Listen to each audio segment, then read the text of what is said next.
Bueno, en esta clase vamos a trabajar sobre el conflicto y la teoría del conflicto en la biodecodificación energética. La palabra conflicto refiere siempre a una lucha, oposición o desacuerdo no que haya entre las personas o entre una persona o una cosa. Puede ser también que el conflicto sea entre una persona, una cosa, un animal, ¿no? Pero siempre refiere a que hay fuerzas que están luchando entre sí, ¿no? Y que en cierta manera no logran adecuarse o encajarse entre ellas, ¿no? Estas fuerzas pueden encontrarse en el interior del hombre o en el exterior, pero ya sea que sean fuerzas interiores o exteriores, refieren a dos fuerzas que siempre están luchando en la conciencia del hombre. Entonces, vamos a decir que todo conflicto en la vida de una persona es siempre un conflicto en la conciencia de la persona. Entonces, si tenemos un conflicto con nuestro perro, con nuestro tío, con nuestro abuelo, es un conflicto no con mi abuelo, sino es un conflicto en mi conciencia y con lo que mi abuelo representa o mi perro representa.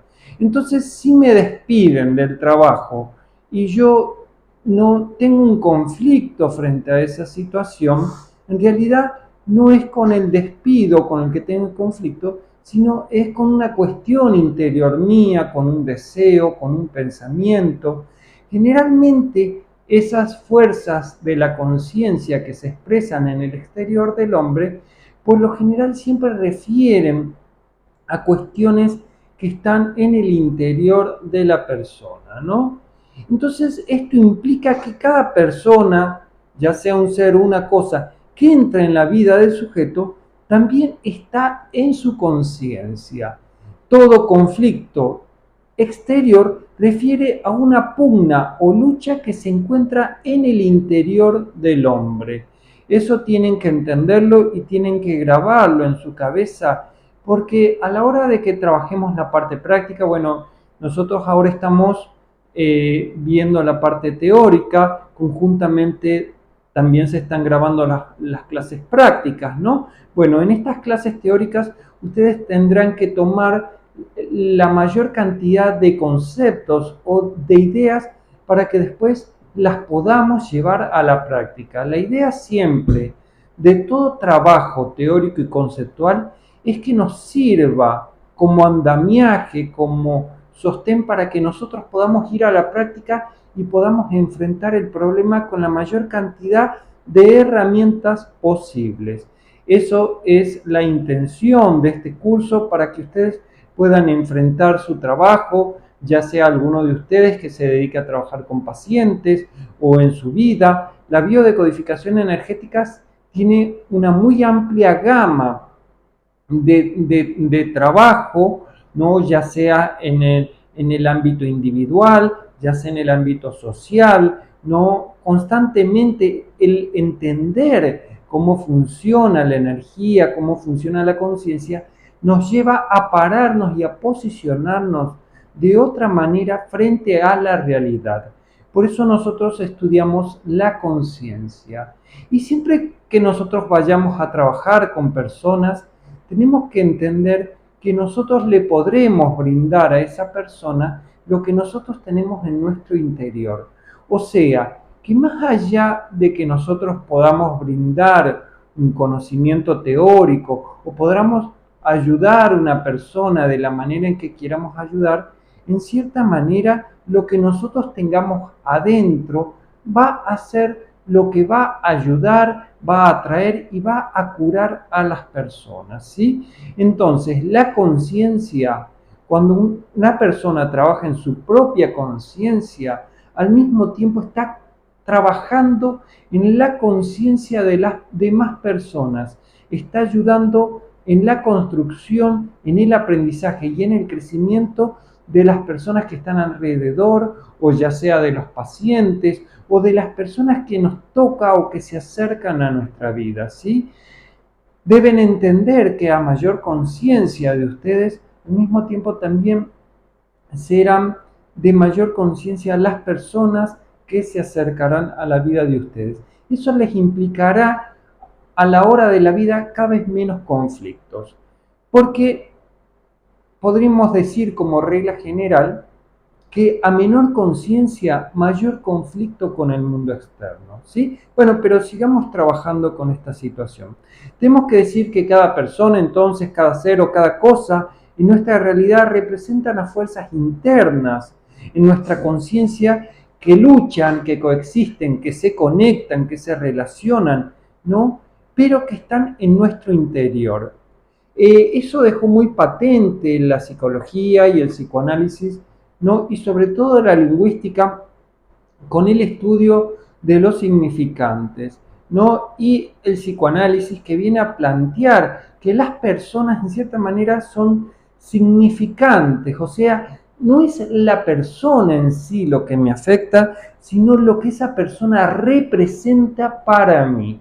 Esto es muy, muy, muy importante, ¿no? A la hora del trabajo psicológico, ¿no? Del trabajo terapéutico, siempre llevar al punto donde la persona se ubique en esta condición o mostrarle a la persona esta cuestión de que la otra persona es siempre una representación de algo que está en mi interior. Esa representación refiere a cuestiones que están, ¿no?, en nuestro pasado, en nuestra historia, ¿no?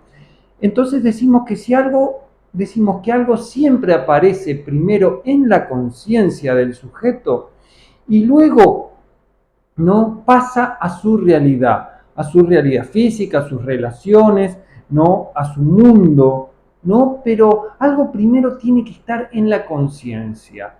No, algo no puede existir si antes no ha sido pensado, ¿no? ¿Por qué? Porque sencillamente si algo no ha sido pensado, es como que no puede ser captado por la mente de la persona. O sea, en nuestra realidad están pasando millones de cosas por segundo en este momento, pero nosotros solo podemos captar aquellas cosas que están en nuestra conciencia. Entonces yo no puedo percibir más allá de la realidad de lo que puedo ver desde mi conciencia. Entonces toda percepción de la realidad es una percepción desde la conciencia.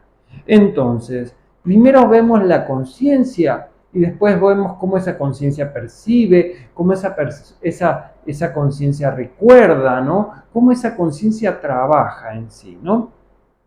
Entonces, cuando nos preguntamos qué es lo real en la conciencia, pues todo lo que hay en nuestra vida es real. Vamos a decir para la biodecodificación energética, lo real no es lo normativo, no es lo social, no es el mundo físico, no es aquello demostrable para la ciencia, sino que si está en mi conciencia es real para mí, si está en tu conciencia es real para ti. Entonces, estamos planteando que la biodecodificación energética trabaja de manera objetiva. A nosotros no nos importa lo que exista más allá de la vida o de la mente del sujeto. Lo que el sujeto cuenta es su verdad, es su realidad y debe respetarse de esa manera. Esto significa que yo no necesito que el paciente me demuestre si ha visto un plato volador o si ha tenido un contacto con ovnis. Sencillamente, si él lo dice, si él lo expresa, si está en su conciencia, es real para él, ¿sí? No debemos cuestionar lo que las personas consideran que es parte de su realidad, porque esto significa, en cierta manera, entrar en una especie de lucha o oposición por qué es lo real o qué no es lo real. Esto la psiquiatría, ¿no?, nos demostró y nos dejó bien en claro en su afán de querer, ¿no?, decir, bueno, esto es lo real es, ¿no?, lo demostrable y los demás están locos.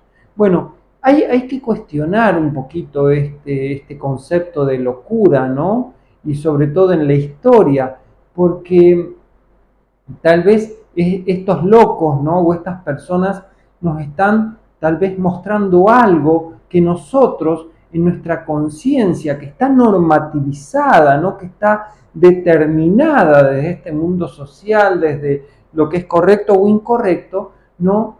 Nos está diciendo, bueno, esto es lo verdadero y lo demás no es verdadero, ¿no? Bueno, entonces cuando nos referimos a fuerzas y no a energías, porque siempre hablamos de fuerzas en el interior del hombre, ¿por qué estamos hablando de fuerzas y no de energías? Sino hablamos de fuerzas porque estas energías se van uniendo entre sí por similitud vibratoria. Las energías nunca están solas. No hay una energía. Las energías siempre trabajan conectadas, unidas, en conjunto, formando grupos, ¿no? Grupos de fuerzas.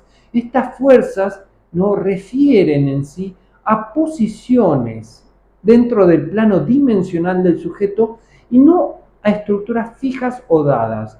No, vamos a trabajar mucho este concepto o esta idea de posición del sujeto que se posiciona y no que se estructura, porque esto refiere sobre todo, ¿no?, al concepto o a la idea de hombre, no como una estructura ya dada, sino que el sujeto se posiciona frente a la realidad de determinada manera, ¿no? Y siempre todo cambio de posición implica un cambio en la realidad, ¿sí?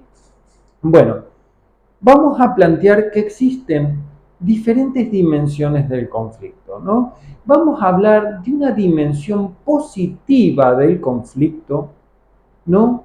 Y una dimensión negativa del conflicto. ¿A qué nos referimos a esto, no? Las dimensiones del conflicto nos está diciendo, bueno, estas son las dos posibilidades que tenemos siempre ante un conflicto, ¿no? El conflicto, por un lado, puede no ser una oportunidad, ¿sí? Yo se los voy a anotar, no, el conflicto como oportunidad. Como oportunidad. ¿Qué significa el conflicto como oportunidad? Bueno, el conflicto es siempre una oportunidad de cambio, de aprendizaje y de crecimiento, ¿sí? Entonces, esto tiene una naturaleza positiva porque permite crear algo distinto, algo nuevo, ¿no? Algo que propone una síntesis. El conflicto propone un mejoramiento de las condiciones, ¿no? Y una unidad diferente, ¿sí? Entonces el conflicto puede ser de naturaleza positiva cuando aquello que era diferente comienza a unirse, a armarse, ¿no? Y a generar en cierta manera un crecimiento, ¿no? Todo conflicto en sí implica siempre una diferencia, ¿sí? Por el otro lado tenemos la dimensión negativa del conflicto, ¿no? En que el conflicto, ¿no?, cuando no es tomado de manera correcta, puede convertirse en algo destructivo, ¿no? Cuando una o más de las diferentes partes en el conflicto, ¿no?, como que busca pararse por encima de las demás, de las demás fuerzas, ¿no? Entonces comienza a entrar en una especie de lucha por querer someter y dominar, ¿no? Termina o perjudicar a la otra parte. Entonces, la dimensión negativa, ¿no?, es que aumenta, acá es una oportunidad, ¿no?, de, en cierta manera, de unificación, de crecimiento, ¿no? Vamos a tomar la palabra crecimiento como una palabra que refiere a una mayor unidad del sujeto, ¿no? Y acá, en cierta manera, en la dimensión, esta es la dimensión positiva, en su dimensión negativa implica mayor diferencia, ¿sí?, y separación. Cuando mayor es la separación, podemos ver dentro del sujeto, dentro de un grupo, dentro de un campo energético. A mayor separación, mayor será la pérdida energética, ¿sí? Y a mayor crecimiento, a mayor unidad, mayor será, ¿no?, la ganancia energética. Entonces la dimensión positiva del conflicto nos lleva a una ganancia energética, ¿no?, a tener más energía. Esto pasa dentro de la mente de la persona, entre sus amigos, en su realidad social, donde el sujeto mire, en cierta manera, se puede pensar el conflicto de estas dos maneras, ¿no? Entonces, la dimensión negativa implica un aumento de la diferencia, de la rivalidad, ¿no? Y busca que uno tenga más poder que el otro. Entonces, como que busca consolidar posiciones estructuradas, ¿no? La dimensión positiva del conflicto no busca instaurar posiciones estructuradas, no busca, ¿no?, como en cierta manera esta cuestión de lograr ese poder para someter o para tener, sino en cierta manera, ¿no?, la dimensión positiva del conflicto es el dejar cosas para poder crecer, ¿no? Siempre dejar algo en el camino implica siempre un crecimiento, ¿no?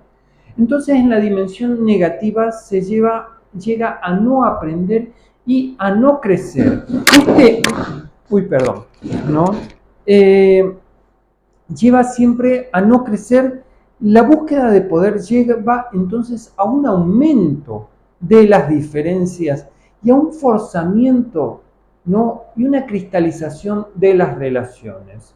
El poder, en cierta manera, siempre busca sostener las relaciones de determinada manera. Entonces, si nosotros vemos, el conflicto es movimiento, es cambio, ¿sí? En su dimensión positiva, el conflicto implica que se rompen cosas que estaban endurecidas, cristalizadas, ¿no? Cuando nosotros vemos una pelea con mi abuelo, con mi papá o con mi novia, con quien sea, lo que estoy viendo es que hay un movimiento energético. Entonces hay que reinterpretar el conflicto, no desde ese lugar negativo de lo que el conflicto me genera como pérdida, sino en cierta manera el conflicto que me permite un cambio en mi interior, el conflicto que me permite un movimiento interno, que me lleva a una síntesis mejor, a un crecimiento, ¿no? Todo conflicto entonces no resuelto lleva siempre a la frustración y a la no circulación de la energía en la conciencia, ¿sí? Entonces el conflicto en cierta manera sale, y es necesario que salga, pues expresa un movimiento energético. Si hay energía moviéndose en el interior del sujeto, esa energía generará en cierta manera siempre un conflicto.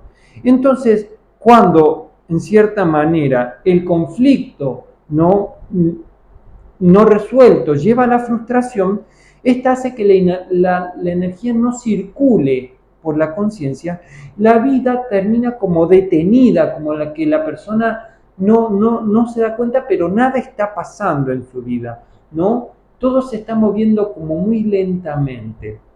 Bueno, eso pasa porque la frustración inhibe en cierta manera la circulación energética. Entonces, todo conflicto no resuelto, que es la tercera dimensión en cierta manera, es decir, no resuelve un conflicto, no lleva a la frustración y está a la inhibición de la circulación energética, ¿no?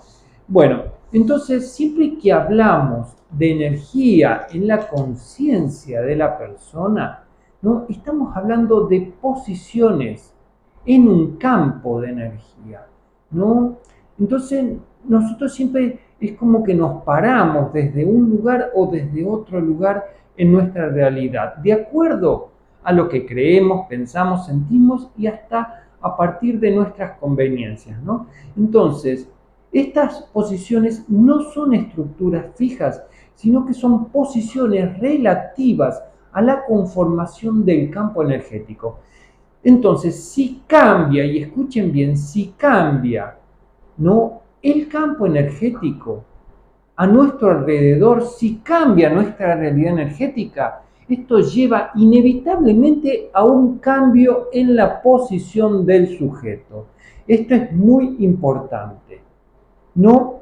Y por otro lado, si por otro lado el sujeto, ¿no? O sea, si el sujeto quiere mantener su posición, pero el campo ha cambiado, generará una resistencia tal que tarde o temprano tendrá que adecuarse a su campo energético alrededor, ¿sí? O sea, que no adecuarse lleva al sujeto, no esa resistencia de no querer adecuarse, lleva al sujeto no a sufrir, a mucho sufrimiento, entonces tarde o temprano, a partir del sufrimiento, el sujeto se termina adecuando a lo que pasa, ¿no? En este campo energético.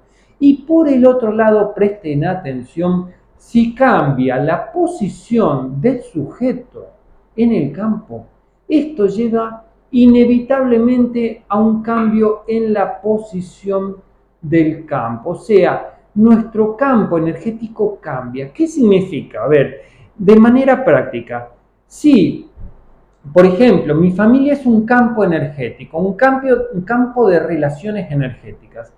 Si mi mamá cambia su posición conmigo, ¿no? Inevitablemente me lleva a mí a cambiar mi posición con ella, ¿no? Si, por ejemplo, yo la trato mal a mi mamá, pero ella me trata bastante bien, yo no puedo seguir tratándola mal, porque me fuerza a un cambio de posición. De la misma manera, si yo cambio de posición con respecto al campo, obligo al campo a cambiar, ¿no? Para adecuarse a mí, a mi interior. Entonces, todo campo energético de la persona constantemente se está adecuando, ¿no? A la posición de la persona, ¿sí? Entonces, supongamos, ¿no? Que también pasa con el grupo de amigos, con la familia, en la institución, en el trabajo. Sin darme cuenta, yo estoy ocupando una posición en todos esos lugares, ¿no? Esa posición que yo ocupo es de acuerdo a la conformación del campo, ¿sí? Entonces, siempre lo que se repite en la vida del sujeto, entiendan bien esto, no es el mundo externo, es su posición frente al mundo externo, ¿sí? Entonces, si esa posición cambia, el mundo externo tiene que cambiar para el sujeto, ¿no? Entonces, el campo, este campo energético, es una separación virtual en la mente del sujeto. A ver, se los voy a mostrar, ¿no? Es como si todo esto fuera la mente de, ¿no? Un sujeto, ¿no? Ya dijimos que las mentes están conectadas a otras mentes, ¿no? Y forman partes de mentes mayores y que mi mente también puede estar siendo parte de otra mente, ¿no? Pero decimos, bueno, ¿qué es nuestro campo? Nuestro campo es un pedacito de esta mente. Es esto es el campo, ¿sí? El campo es como un conjunto energético, una separación virtual, decimos, ¿no? Dentro de la mente del sujeto. O sea, yo no estoy viendo toda mi realidad, estoy viendo una parte de la realidad. Ampliar la conciencia, expandir nuestra conciencia, hacer crecer nuestra conciencia, es ampliar nuestro campo energético. Entonces, esto sería el campo, ¿no? De la conciencia normal y este sería el campo de una conciencia mucho más grande, ¿no? Entonces, esa separación del campo es una separación virtual y no real que está dada, ¿no? Por la limitación de la conciencia del sujeto.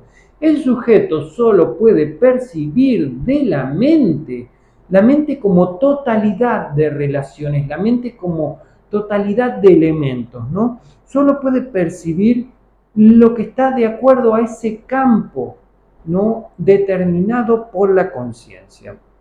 En ese campo es donde el sujeto toma posiciones, sin darse cuenta, para aprender sobre esta mente. Entonces, en cada campo de nuestra vida, en cada punto de nuestra vida, nosotros tomamos posiciones para aprender, ¿sí? Cuando tenemos una relación, hoy tomamos la posición de ponernos en el lugar de poder y hacernos los duros y hacernos desear, ¿no? Y si no nos funciona, cambiamos de posición y pasamos a ser los chicos, ¿no? Como cariñosos, ¿no? Que le da el poder a la mujer. ¿Qué son todos esos? Bueno, eso es, en cierta manera, posiciones en las que el sujeto va aprendiendo cómo acomodarse a la realidad. Recuerden, entonces, que la mente es la suma de todas las posibilidades que se pueden experimentar y aprender. La mente, en cierta manera, no es el campo. La mente no es la conciencia. La conciencia hace del campo, ¿no?, una delimitación para aprender sobre la mente. La mente es la totalidad de lo que existe en la vida del sujeto. Si hay algo en el exterior, pertenece a la mente. Si hay algo en el interior, pertenece a la mente. Entonces decimos, si algo no está en la mente, existe en la conciencia. Perdón, si algo está en la conciencia, existe en la mente. ¿Sí? Pero si algo está en la mente, puede que no exista o no sea visto en la conciencia. ¿Sí? Esto es muy importante porque hay muchas más cosas en la mente que en la conciencia. ¿Sí?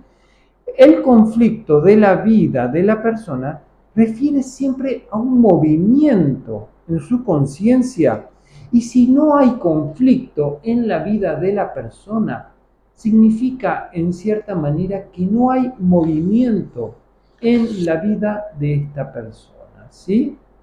Eso tienen que verlo muy claramente para ver, ¿no?, si nosotros tenemos un determinado tipo de conflicto, ver en cierta manera, ¿no?, que este conflicto nos está produciendo un movimiento en nuestra conciencia, ¿sí? Entonces, eso es lo que tenemos que ver constantemente, ¿sí?